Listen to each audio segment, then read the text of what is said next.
உங்களுக்கு நிம்மதி உண்டாகுவதாக.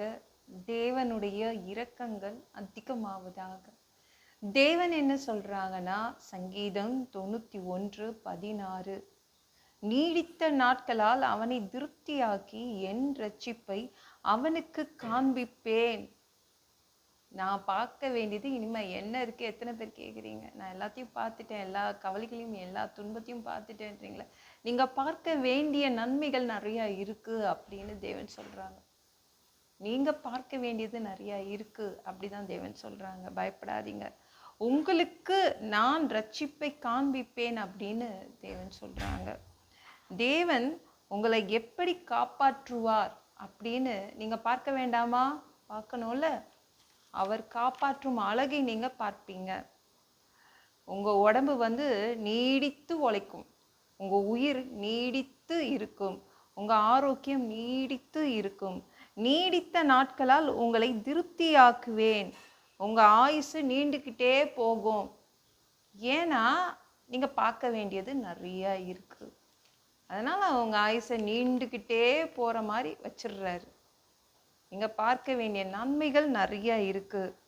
அவர் உங்களுக்காக செய்வதை எல்லாமே நீங்க பார்ப்பீங்க, கண்குளிர பார்ப்பீங்க. தேவனுடைய ரட்சிப்பை பார்ப்பீங்க. நான் உங்களுக்கு ரட்சிப்பை காண்பிப்பேன் அப்படிதான் சொல்றாங்க. உங்களுக்கு இதை நான் காண்பிப்பேன், அதை காண்பிப்பேன் அப்படின்றாங்க. ரட்சிப்பை காட்டுவார்னா என்ன அர்த்தம்? அவருடைய வல்லமையை பார்ப்பீங்க, அவருடைய அற்புதத்தை பார்ப்பீங்க, அவருடைய அதிசயத்தை பார்ப்பீங்க. சரிங்களாங்க? காத்திருந்து காத்திருந்து ஆயுசே போயிடுச்சுங்க, வயசாயிடுச்சுங்க. எத்தனை பேர் சொல்றீங்க? உங்க ஆயுசு நீண்டுக்கிட்டே போகும். தேவன் அப்படிதான் உங்களை பார்த்து சொல்றாங்க. ஆயுசு அதிகமாகிறதுனால உங்களுக்கு எதற்காக காத்துட்டு இருந்தீங்களோ அது எல்லாம் தேவன் காட்டுவார். எதற்காக காத்துட்டு இருந்தீங்க அதெல்லாமே நீங்க பார்ப்பீங்க, தேவன் காட்டுவார். உங்களுடைய தேவன் உங்களுக்காக செய்யும் ரட்சிப்பை நீங்க பார்ப்பீங்க. சரிங்களா? அவருடைய வல்லமையை பார்ப்பீங்க, அதிசயங்களை பார்ப்பீங்க. பயப்படாதீங்க, நீங்க பார்க்க வேண்டிய நன்மைகள் நிறைய இருக்கு. யோபுவை எல்லாரும் என்ன நினைச்சாங்கன்னா, இவன் செத்து போயிடுவான், இவன் பொழைக்க மாட்டான்னு நினைச்சாங்க. வாயில வந்ததெல்லாம் அவங்க மனைவி பேசினார். இஷ்டத்துக்கு 3 நண்பர்கள் பேசினாங்கங்க. தேவன் அவன் ஆயுசா அதிகரிச்சு கொடுத்துட்டாரு. ஏன் அப்படி கொடுத்தாரு? என் பையன் யோபு நிறைய பணத்தை பார்க்க வேண்டியது இருக்கு, அவன் நிறைய செழிப்பை பார்க்க வேண்டியது இருக்குன்னு நாட்களை நீடித்து கொடுத்தார். நிறைய ஆரோக்கியத்தை கொடுத்தாரு. யோபு பார்க்க வேண்டியது இன்னும் அதிகமாக இருக்குது. நான் என் பையன் யோபுக்கு காட்ட வேண்டியது நிறைய இருக்கு அப்படின்னு அவர் என்ன பண்ணாரு? நாட்களை நல்லா நீடித்து கொடுத்துட்டார். உங்ககிட்டயும் அதான் சொல்றாரு, என்னுடைய ரட்சிப்பை உங்களுக்கு காண்பிப்பேன், நான் காட்டுவேன். அதனால நீங்க பார்க்க வேண்டியது அத்தனையுமே பார்ப்பீங்க. என்னெல்லாம் நல்லது பார்க்கணும்னு நினைச்சிட்டு இருக்கீங்களா, காத்துட்டு இருக்கீங்களா, அதெல்லாம் பார்ப்பீங்க. இந்த வீடியோ பிடிச்சிருந்துச்சுன்னா மற்றவங்களுக்கும் ஷேர் பண்ண மறக்காதீங்க. கர்த்தர் தாமே உங்களை ஆசீர்வதிப்பாராக. ஜெபம் பண்ணலாமா? அன்பு பிதாவே, உங்க பிள்ளைங்க உங்க பாதத்துல வந்திருக்காங்கப்பா.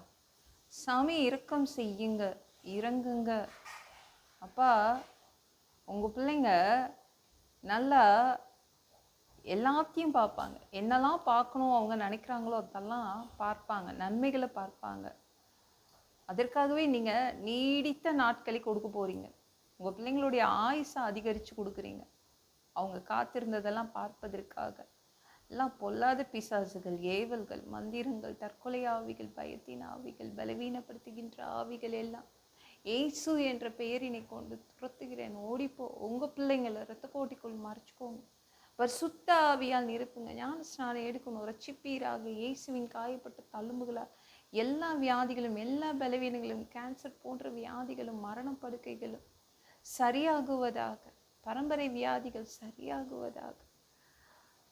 ஒரு மனிதனா பிறந்தா ஜீவ புஸ்தகத்துல பேர் இருக்கணும். அப்படி இல்லைன்னா அந்த மனுஷனை பிடிச்சி நரகத்துல தள்ளிடுவீங்க. தீ எரிக்கிற இடத்துல எப்படி போய் வாழ்றது? நாங்க பரலோகத்துக்கு வர்றதுக்கு தான் ஆசைப்படுறோம். அடிச்சு உதச்சி திருத்தி எங்களை பரலோகத்துக்கே அனுப்பிடுங்க. கழுவப்படாத பாவங்கள் எங்ககிட்ட இருந்துச்சுன்னா உங்க திரு ரத்தத்தை கொண்டு கழுவி எங்களை பரலோகத்துக்கே அனுப்பிடுங்க. எந்த ஒரு இமை பொழுது நீங்க வருவீங்கன்னு இயேசுவை வங்கி காத்துட்டு இருக்கோம். பரிசுத்தமாக வாழ்ந்து வாழ்ந்து காத்துட்ருக்கோம். அந்த ஒரு இமை பொழுதில் உங்களுக்கு ஒப்பான உடம்பு எங்களுக்கு கொடுக்கப்படும். அதை பெற்றுக்கொண்டு மதிய வானத்தில் உங்களை சந்திக்க வருவோம். அந்த தருணத்தை நாங்கள் இழந்துடக்கூடாதுப்பா. ஒரு மனுஷனால் பரிசுத்தமாக வாழ்கிறது கூடாத விஷயம். அதற்கு கூட உங்கள் உதவி கேட்டு வந்து நிற்கிறோம். 7 வருட பிசாசு ஆட்சியில் விட்டுட்டு போயிடாதீங்க. அந்த கிறிஸ்து ஆட்சியில் விட்டுட்டு போயிடாதீங்க. 1000 வருடம் இந்த பூமியை ஆட்சி செய்வதற்காக வருவீங்க பா. உங்கள் ஆட்சியின் கீழ் வசிக்க ஆசைப்படுறோம். எல்லாவற்றையும் ஒப்பு கொடுக்குறேன். இயேசுவின் மூலம் ஜெபம் கேளும் பிதாவே, ஆமென்.